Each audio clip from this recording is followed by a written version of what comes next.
కాలభైరవ అష్టమి ఈరోజు అండి. దేవాలయానికి వెళ్ళి పూజలు చేసుకుంటే మనకున్న సర్వ దోషాలన్నీ విముక్తి అవుతాయండి. ప్రాతకాలంలో వెళ్తే కాలభైరవునికి అభిషేకం చేసిన నీళ్ళని పంతులు గారు అందరిపైన చల్లుతారండి.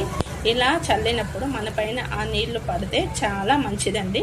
మనకున్న ఏ బాధలు ఉన్నవన్నీ తొలగిపోతాయండి. ఈరోజు నల్ల శునకానికి రొట్టెలు లేకపోతే బెల్లంతో చేసినవి రొట్టెలను పెడితే చాలా మంచి జరుగుతుందండి. అలాగే ఇది అమావాస్య రోజు ఎవ్రీ అమావాస్యకి కాలభైరవుని దర్శించుకుంటే మనకున్న రుణ బాధలైనా ఇంట్లో ఏమైనా దోషాలున్నా అవన్నీ అయితే తొలగిపోతాయండి. అందుకని మా వాళ్ళైతే వెళ్ళారు. ఆ వీడియో మీతో ఒకసారి షేర్ చేసుకుంటున్నానండి. మీరు కూడా ఒకసారి దర్శించుకొని మన